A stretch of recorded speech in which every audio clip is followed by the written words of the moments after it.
Oh, could I hope the wise and pure in heart might hear my song without a frown, nor deem my voice unworthy of the theme it tries, I would take up the hymn to death, and say to the grim power, the world hath slandered thee and mocked thee.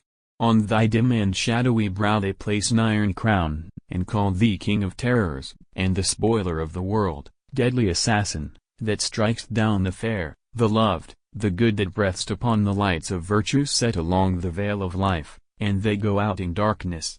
I am come, not with reproaches, not with cries and prayers, such as have stormed thy stern insensible ear from the beginning. I am come to speak thy praises. True it is, that I have wept thy conquests, and may weep them yet again, and thou from some my love wilt take a life dear to me as my own. Yet while the spell is on my spirit, and I talk with thee in sight of all thy trophies, face to face, meet is it that my voice should utter forth thy nobler triumphs, I will teach the world to thank thee. Who are thine accusers? Who? The living. They who never felt thy power, and know thee not. The curses of the wretch whose crimes are ripe, his sufferings when thy hand is on him, and the hour he dreads is come, are writ among thy praises. But the good does he whom thy kind hand dismissed to peace, upbraid the gentle violence that took off his fetters, and unbarred his prison cell, raised and him to death. Deliverer God hath anointed thee to free the oppressed and crush the oppressor. When the armed chief, the conqueror of nations, walks the world, and it is changed beneath his feet, and all its kingdoms melt into one mighty round owl, while his head is loftiest, and his heart blasphemes, imagining his own right hand almighty, sets upon him thy stern grasp, and the strong links of that tremendous chain that bound mankind are crumbled, thou dost break scepter and crown, and beat his throne to dust. Then the earth shouts with gladness, and her tribes gather within their ancient bounds again. Else had the mighty of the olden time, Nimrod, Sesostris, or the youth who feigned his birth from Libyan Ammon, smote even now the nations with a rod of iron, and driven their chariot o'er our necks.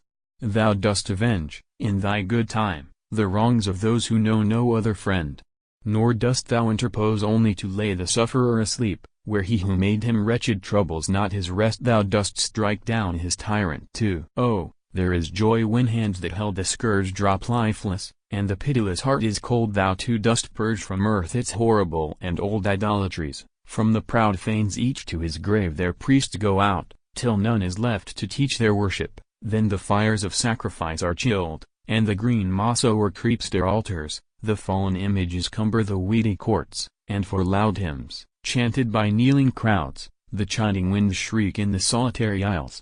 When he who gives his life to guilt, and laughs at all the laws that God or man has made, and round hedges his seat with power, and shines in wealth, lifts up his atheist front to scoff at heaven, and celebrates his shame in open day, thou, in the pride of all his crimes, cutt'st off the horrible example. Touched by thine, the extortioner's hard hand forgoes the gold wrong from the o'er-worn poor. The perjurer, whose tongue was lithe, e'en now, and voluble against his neighbor's life, and he who laughed and leaped for joy to see a spotless fame blasted before his own foul calumnies, are smit with deadly silence.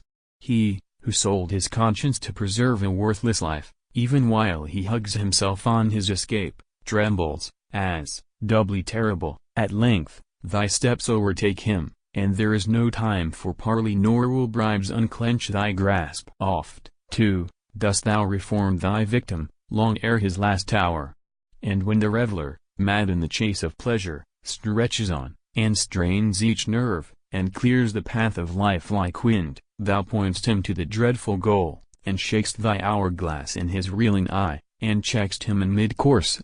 Thy skeleton hand shows to the faint of spirit the right path, and he is warned, and fears to step aside. Thou set'st between the ruffian and his crime thy ghastly countenance, and his slack hand drops the drawn knife. But, oh, most fearfully dost thou show forth heaven's justice, when thy shafts drink up the ebbing spirit. Then the hard of heart and violent of hand restores the treasure to the friendless wretch he wronged. Then from the writhing bosom thou dost pluck the guilty secret. Lips, for ages sealed, are faithless to the dreadful trust at length, and give it up. The felon's latest breath absolves the innocent man who bears his crime. The slanderer, horror-smitten, and in tears, recalls the deadly obloquy he forged to work his brother's ruin.